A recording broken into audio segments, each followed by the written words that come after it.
नमस्कार, मैं हूं कपिल और आप देख रहे हैं नेक्स्ट 9 न्यूज़। अगर महाराष्ट्र की बात करी जाए तो खारगोन में एक कार्यक्रम का आयोजन होता है। यहाँ पर लू लगने से 13 लोगों की जो है वो जान चली जाती है और तमाम लोग जो है वो फिलहाल अस्पताल में भर्ती हैं। और महाविकास अघाड़ी गठबंधन में जो तमाम पार्टियां हैं जो शामिल हैं, उनको एक बड़ा मुद्दा मिल जाता है एकनाथ शिंदे की सरकार के खिलाफ जो है वो कहीं न कहीं बयानबाजी करने का। हालाँकि आदित्य ठाकरे की अगर बात करी जाए तो लगातार एकनाथ शिंदे पर हमलावर हैं, बीजेपी पर हमलावर हैं और वो लगातार इस बात का आरोप लगा रहे हैं, इस मुद्दे को उठा रहे हैं कि देखिए एकनाथ शिंदे की जो सरकार है, वो बड़े पैमाने पर करप्शन कर रही है।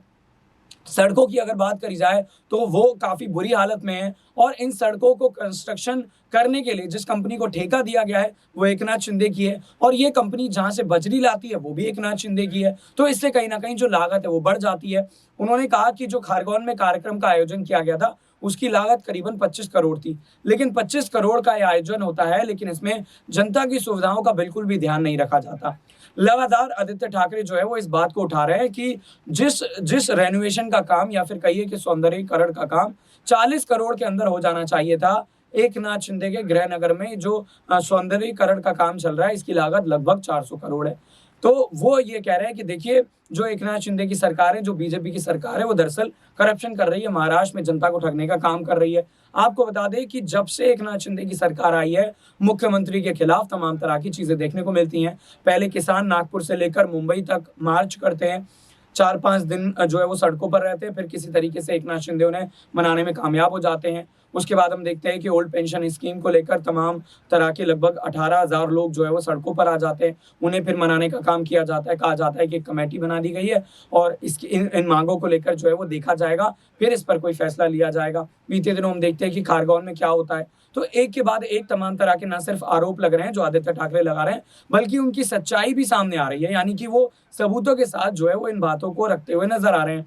अब बीएमसी चुनाव की बात करी जाए, कई बार हम अपने इन खास रिपोर्ट में जिक्र कर चुके हैं कि बीएमसी चुनाव का ऐलान आखिर क्यों नहीं होता। दिसंबर के महीने में कहा जा रहा था कि ऐलान हो जाएगा और जनवरी तक चुनाव हो जाएंगे, लेकिन ऐसा होता हुआ नजर नहीं आता। अब आपको ये भी बता दें कि अगले साल लोकसभा का चुनाव है, उससे पहले जो सर्वे आ रहे हैं वो कहीं ना कहीं महाविकास अघाड़ी गठबंधन के साथ हैं। आपको बता दें कि अजीत पवार के बीजेपी में जाने को लेकर जो है वो चर्चाएं होती हैं।